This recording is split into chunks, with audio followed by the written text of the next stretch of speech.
बुद्ध, रयतेचे जाणते राजे छत्रपती शिवाजी महाराज, राजा असूनही ऋषितुल्य जीवन जगणारे राजर्षी शाहू महाराज, क्रांतीसूर्य ज्योतिबा फुले, क्रांतीसूर्य सावित्रीबाई फुले, बौद्धिसत्व महामानव परमपूज्य भारतरत्न डॉक्टर बाबासाहेब आंबेडकर यांच्या विचारास आणि प्रथमच अभिवादन करू इच्छिते.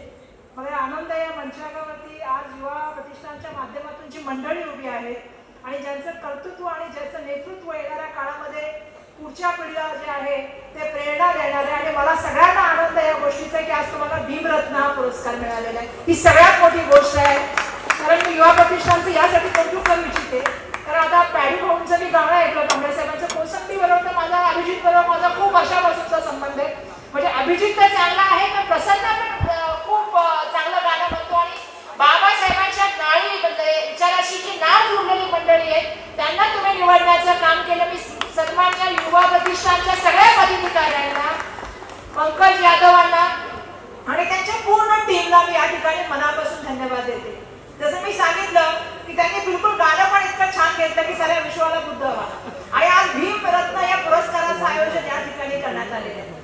मला अपेक्षा हेच आहे की या भीमरत्न पुरस्काराच्या माध्यमातून जे मानकरी आहे त्यांचं अभिनंदन करत असताना की तुम्ही ज्ञानमय राहातच, पण येणाऱ्या पिढीला अजून ज्ञानमय कसं करता येईल, येणाऱ्या पिढीला समतावादी कसं करता येईल, बुद्धिवादी कसं करता येईल, मानवतावादी कसं करता येईल आणि विज्ञान दृष्टिकोनवादी कसंही करता येईल, जे बाबासाहेबांना अभिप्रेत आहे ते येणाऱ्या काळामध्ये आपल्याकडे आपण एक नवीन पिढी मंचकावरती आहोत.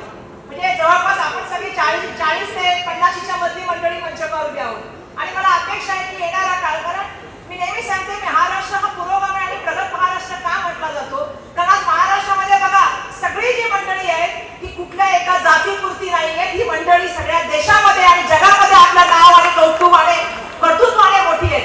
आणि त्याच्यामध्ये जाती धर्माच्या भिंती नाही आहेत.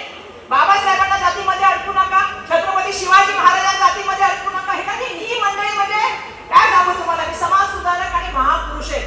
आणि ही महाराष्ट्राला परंपरा आहे. जी जयंती 14 एप्रिलला असते ती जयंती 10 एप्रिल पासून सुरू होते आणि ती पावसाळ्यापर्यंत चालते, दिवाळीपर्यंत चालते. ती एकच महापुरुषाची चालते. आणि त्याच्यामध्ये मग आता बौद्ध जयंती येईल, बौद्ध जयंतीमध्ये सुद्धा मग सगळ्या संयुक्त जयंत्या होतील. सर्व समाजाला बरोबर घेऊन जाणारी मंडळी आहे. छत्रपती शिवाजी महाराज हे रयतेचे राजे, रयत म्हटले की 11 परत जातीच्या लोकांना बरोबर घेऊन जाणारा राजा म्हणून शिवाजी महाराजांकडे बघितलं जातं. शेतकऱ्याच्या एका कणाला सुद्धा हात नाही लागला पाहिजे, ही भूमिका छत्रपती शिवाजी महाराजांनी केली. क्रांतीसूर्य सावित्रीबाई फुले आणि